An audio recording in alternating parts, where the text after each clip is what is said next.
Hello you beautiful people and welcome to today's video. In this video series I'm talking about books I have read and I'm going to tell you my personal opinion about them as well.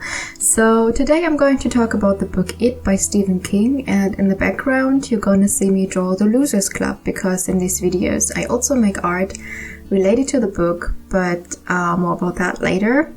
I would assume that by now almost everyone knows what it is about, but to those who don't, here's a brief summary of the plot. The story takes place in small town Derry, which was a coal miner colony back in the days, which leads to the city having a large tunnel system beneath it, next to the famous sewer where our antagonist lives. And there are a lot of other things happening in this book that I don't want to dwell on too much, but in the first places you get a really good idea of the mood of the town and just the setting in general. I want to focus more on the Losers Club and the events that happen with them. So there is an evil force that creeps through the underground system in Derry of Derry, I wanted to say, in a 27-year cycle, because when it is not eating, it sleeps. That's all that it wants to do, eat and sleep and repeat. At the beginning of the book, the younger brother of the main character gets killed by the monster, by it, and that is what kicks off the events. That's not a major spoiler. I just wanted you to keep that in mind. So that's what kind of kicks off the events with the Losers Club. There's another thing happening in the beginning, but you know, it's just there's a lot of bad things happening when it wakes up from its nap. So yeah, I will do my best to not talk about major spoilers, but I will make no promises. So if you want to avoid that at all costs and don't want to know anything about this book, you can feel free to just mute the audio and just put on a song and watch the speed paint. And yeah, so the plot revolves around Derry and its citizens, but mainly about the 7 kids of the Losers Club. That is what they call themselves because they are not the popular kids and they get picked on a lot, like a lot of Stephen King's protagonists do. And I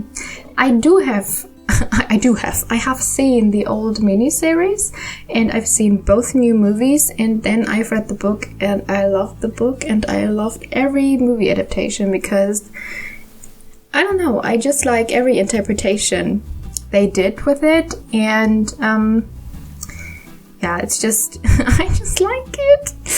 I personally, and this is my personal opinion, please don't get mad at me, I totally understand if you disagree. I liked Bill Skarsgård a bit more as Pennywise than I liked Tim Curry. Please don't jump at me for that, it's just my personal opinion. I found him a bit more creepy, a bit more off, because it is just a force from another world, and he has just this talent to make it seem like really kind of diving into the uncanny valley, if you get what I mean.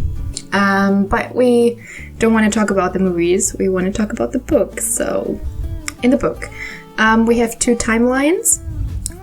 They are placed like they kind of change, interchange? No, they kind of, how can I say that, are told at the same time. So you have the older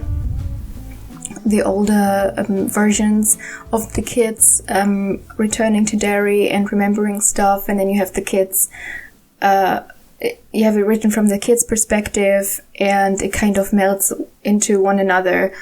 And yeah, so one timeline with the kids is set in the 1950s, I think 1956, and then the timeline where the adults are adults in the 1980s.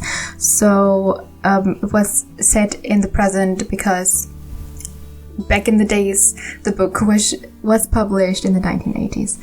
And I really enjoyed these chapters that were set in the 50s.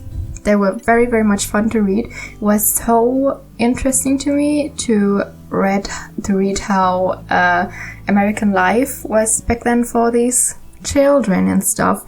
And it was just so interesting when they got to know each other, and I just really like that. And for the book itself, it is not really scary.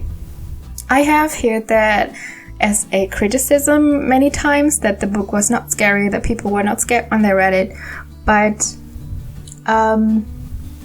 it is not horror in the classical sense that you get scared when you read it. For me personally, that was too the case.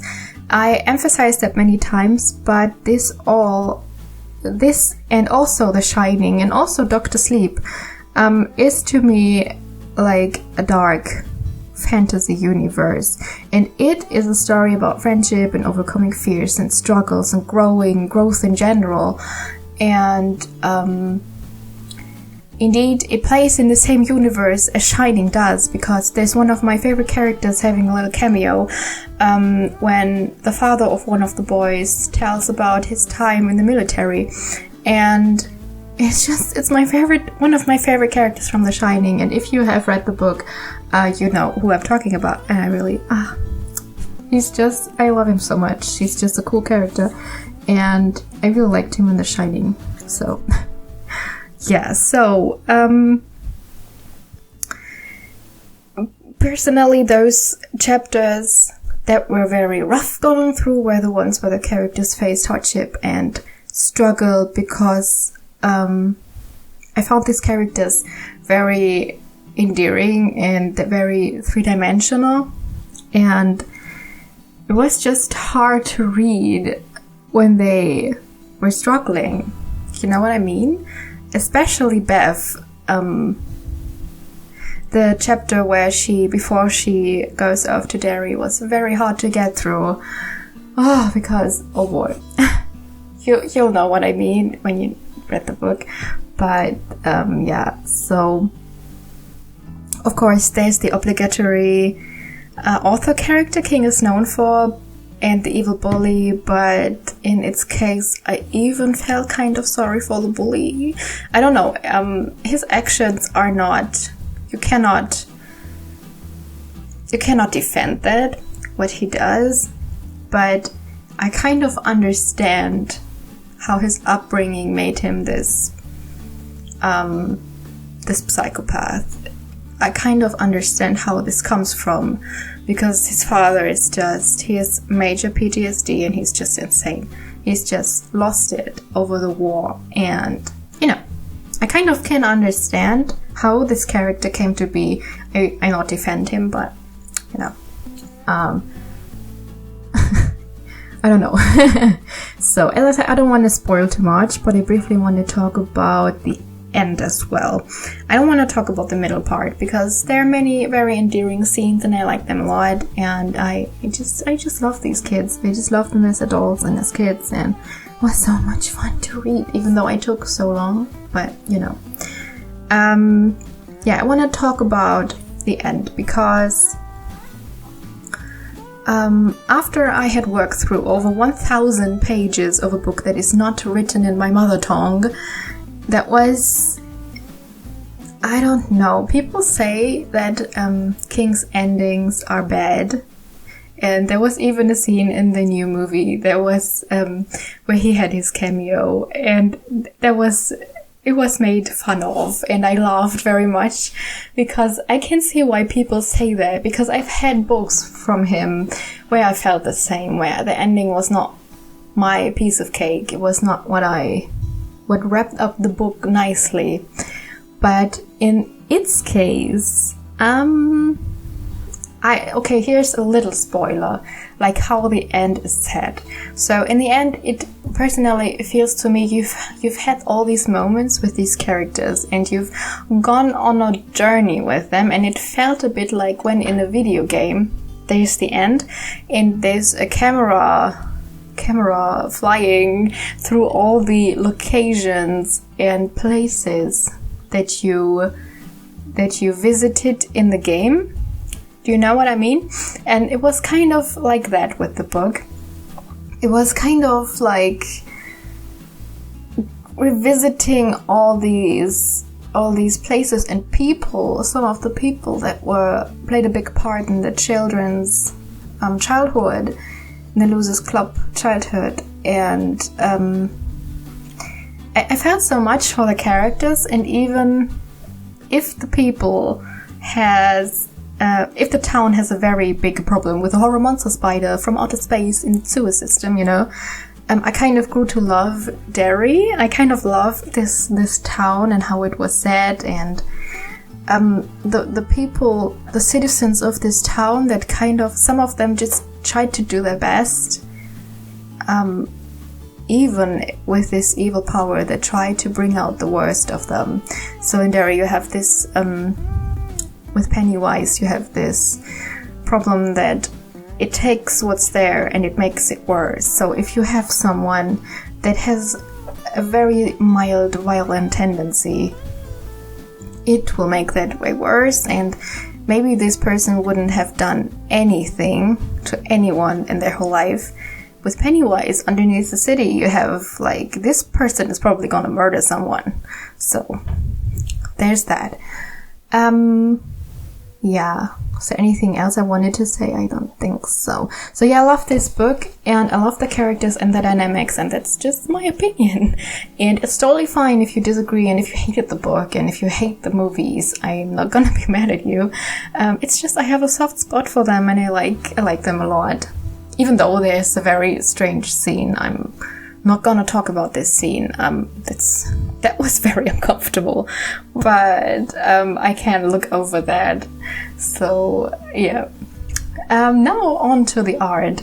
I drew this mainly in Paint Tool Sai, except for the flats that I did in Clip Studio. And I hadn't really worked in Sai for quite a while, so I needed to get back into it, but it was a lot of fun to do, because back in the days I almost exclusively worked in Sai, and it was kind of it was nice, but I had to get back into the program for a bit. And for the designs of the characters, I chose to get inspired by the cast of the new movie, because I really liked the casting choices they made. So I looked at the actors of the movie, and I gave the designs my own twist in my own style. But especially Ben's face gave me kind of a hard time. But I feel like the illustration turned out fine in the end, so there's that. I hope you did not mind me rambling on for quite a while about the book and defending it and how I loved it so much. I know a lot of people read it when they were very young, but I read it when I'm now 29 for the first time. So I just have this very, very weak spot for Stephen King, because my dad's a huge fan and I kind of grew up with his books all around the house and stuff. So yeah, I have a weak spot for this author. And yeah, feel free to tell me your opinions in the comments. I love having discussions about topics I'm invested in.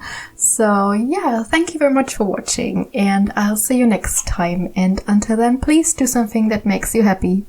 Bye!